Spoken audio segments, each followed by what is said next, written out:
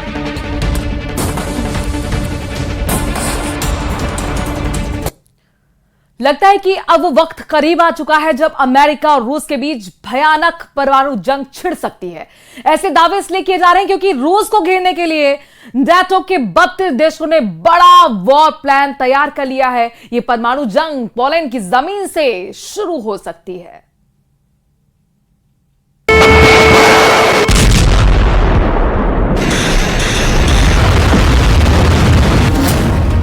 रूस के दरवाजे पर परमाणु जंग। लगता है यूक्रेन की हार के डर से 32 देशों से बना नेटो अब रूस से परमाणु जंग करने के लिए मजबूर होता जा रहा है। जो हालात रूस से सटे पोलैंड के अंदर चल रहे हैं वो चीख चीख कर गवाही दे रहे हैं कि अब अमेरिका, ब्रिटेन जैसे 32 नेटो देश यूक्रेन को बचाने के लिए रूस पर सीधा परमाणु हमला कर सकते हैं। यूक्रेन के प्रधानमंत्री डेनिस शमीहाल ने तो यहां तक कह दिया है कि अगर यूक्रेन रूस से जंग हारता है तो दुनिया तीसरे विश्व युद्ध में भस्म हो जाएगी। पोलैंड में एटम बम, विश्व युद्ध शुरू। रूस यूक्रेन युद्ध को तीसरा साल शुरू हो चुका है। रूस यूक्रेन के बहुत बड़े हिस्से पर कब्जा कर चुका है। अमेरिका, ब्रिटेन, फ्रांस, जर्मनी समेत नेटो के तमाम देशों की बेशुमार सैन्य ताकत भी रूसी सेना को रोक नहीं पाई। यहां तक कि राष्ट्रपति पुतिन का भयानक गुस्सा और फौजी ताकत ने साबित कर दिया है कि रूस को हराना लगभग नामुमकिन है। अब ऐसे हालात में नेटो ने ऐसा खौफनाक और बड़ा कदम उठाया है जिसकी वजह से अब नेटो के 32 देशों के साथ रूस की परमाणु जंग हो सकती है। पश्चिमी मीडिया के दावों के मुताबिक नेटो अपने परमाणु बम और मिसाइलें नेटो देश पोलैंड में तैनात करने जा रहा है, यानी पोलैंड की जमीन से अब रूस पर नेटो सीधा परमाणु हमला कर सकता है। अगर ऐसा हुआ तो नेटो के परमाणु हथियारों से रूस को भारी नुकसान हो सकता है। दावा तो यहां तक किया जा रहा है कि यूक्रेन युद्ध में नेटो के नाकामयाब होने की वजह से अब नेटो रूस से परमाणु जंग के लिए तैयार हो रहा है ताकि पुतिन के रूस को यूरोप पर कब्जा करने से रोका जा सके। पोलैंड के राष्ट्रपति अंद्रेज डूडा ने भी माना है कि नेटो के परमाणु हथियार पोलैंड की धरती से रूस से मुकाबला कर सकते हैं। इधर रूस ने साफ कहा है कि अमेरिका और नेटो अब रूस को उस जंग के लिए उकसा रहे हैं जहां रूस अपने सभी दुश्मनों को परमाणु जंग में तबाह कर देगा। Support Ukraine, we help them to destroy Russian combat capabilities that could potentially be a threat against us. Support Ukraine is not charity. Support Ukraine is an investment in our own security, and the alternative is more expensive. परमाणु जंग को तैयार America और रूस। NATO सेना ने रूस के बॉर्डर पर अपनी सेना की मौजूदगी बढ़ा दी है। रूस और नेटो के आमने सामने की टक्कर किसी भी वक्त शुरू हो सकती है। यूक्रेन युद्ध के बीच पोलैंड को रणनीतिक रूप से बहुत अहम स्थान हासिल है। पोलैंड की सीमा बेलारूस से मिलती है और रूस का रणनीतिक सैन्य अड्डा कलिनिनग्राद भी पोलैंड से सटा हुआ है। यूक्रेन को हमेशा से आश्वासन दिया गया है कि अगर पोलैंड की जरूरत पड़ेगी तो वो हर समय मदद को तैयार है। पोलैंड के राष्ट्रपति डूडा ने खुलासा किया कि कुछ समय अमेरिका और पोलैंड के बीच परमाणु बम को लेकर बातचीत जारी है। खतरे को देखते हुए रूस ने भी अपनी तैयारी पूरी कर ली है। नेटो की चुनौती का सामना करने के लिए मॉस्को और सेंट पीटर्सबर्ग इलाके को भी मिलिट्री डिस्ट्रिक्ट के रूप में विकसित किया जा रहा है ताकि किसी भी इमरजेंसी स्थिति से आसानी से निपटा जा सके। साल 2023 के अंत तक रूस यूक्रेन के करीब 20% इलाके पर कब्जा कर चुका है। इधर यूक्रेनी सेना के पास घातक हथियारों की भारी कमी हो रही है, जबकि रूस यूक्रेन के कई इलाकों पर बेतहाशा हमले बढ़ा चुका है। यूक्रेन की हालत इस वक्त ऐसी हो गई है जैसे भूखे शेर के सामने बकरी की होती है। यही वजह है कि अब यूक्रेन के प्रधानमंत्री डेनिस शमीहाल ने ब्रिटिश मीडिया के सामने साफ चेतावनी देते हुए कहा है, यूक्रेन को युद्ध लड़ने के लिए आज भारी आर्थिक मदद की जरूरत है। कल या परसों नहीं, अगर हम मिलकर यूक्रेन की सुरक्षा नहीं करेंगे तो यूक्रेन हार जाएगा। इससे दुनिया की सुरक्षा से जुड़ा ढांचा तबाह हो जाएगा। कई जगहों पर युद्ध छिड़ जाएंगे और तीसरे विश्व युद्ध होने की नौबत आ जाएगी। यूक्रेन के प्रधानमंत्री डेनिस शमीहाल ने कहा है कि अगर यूक्रेन रूस से जंग हारता है तो दुनिया में विश्व युद्ध शुरू हो जाएगा।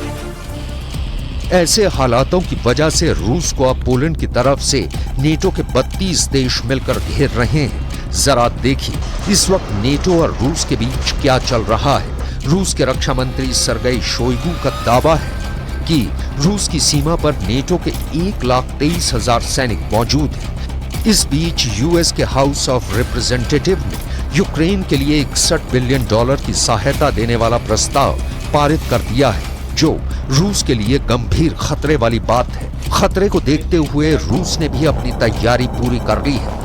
रूस के रक्षा मंत्री का दावा है कि रूस की सीमा पर नेटो के 300 टैंक और 800 आर्मर्ड व्हीकल तैनात हैं, जबकि 90,000 नेटो सैनिक अलग अलग तरह के अत्याधुनिक हथियारों के साथ लिथुआनिया आ गए हैं।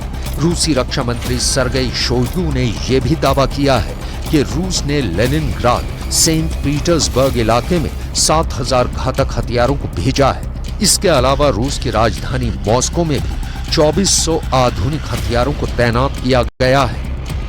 अब देखना होगा क्या ऐसे हालात में रूस और अमेरिका के बीच सीधी परमाणु जंग होगी। अगर ऐसा होता है तो ये तय मानिए कि रूस खुद को बचाने के लिए दुनिया की रत्ती भर परवाह नहीं करेगा और ना ही पुतिन को दुनिया एटमी जंग से रोक पाएगी। और देखिए, दूसरे चरण का मतदान संपन्न हो गया है। पहले चरण की तरह दूसरे चरण में भी 2019 के मुकाबले करीब 6% वोटिंग कम हुई। तो एक सवाल यह है कि क्या कहता है दूसरे चरण का वोटिंग पैटर्न। दूसरा सवाल यह कि आगे के चुनावी संग्राम के लिए पार्टी की तैयारी कैसी है, क्योंकि अभी तो चुनाव आधे रास्ते भी नहीं पहुंच पाया है, अभी 5 चरण बाकी हैं।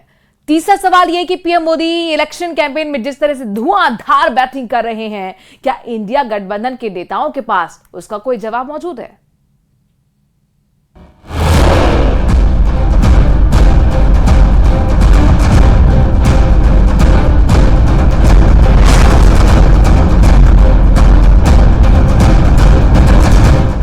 वायनाड में राहुल गांधी की, तिरुअनंतपुरम में शशि थरूर की,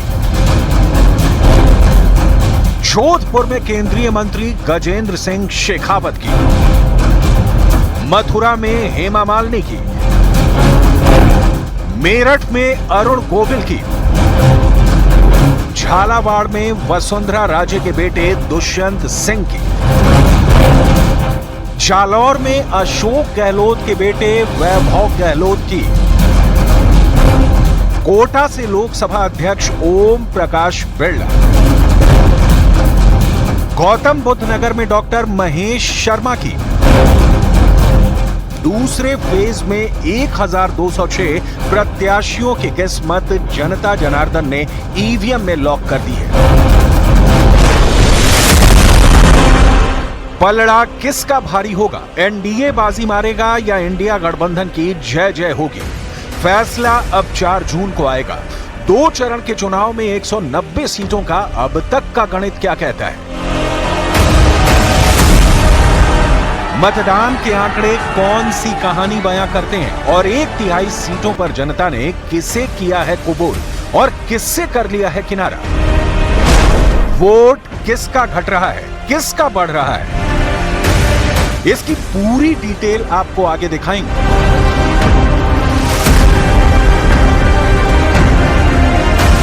लोकतंत्र के इस महापर्व का मैं समझता हूं प्रधानमंत्री तीसरी बार चुनने का देश की जनता, प्रदेश की जनता मन बना चुकी है। 400 के पार करने वाली है और जोधपुर में प्रचंड बहुमत से भारतीय जनता पार्टी जीतेगी। दूसरे फेज में केरल की सभी 20 सीटों पर, राजस्थान की 13 सीटों पर, कर्नाटक में 14 सीटों पर, महाराष्ट्र की 8 सीटों पर, उत्तर प्रदेश में 8, मध्य प्रदेश की 6, असम की 5, बिहार की 5, छत्तीसगढ़ की 3, पश्चिम बंगाल की 3, तो 4 जून के नतीजे तय करेंगे कि होगा 400 पार या फिर होगा बदलाव। बहरहाल स्पेशल रिपोर्ट में आज के लिए इतना ही।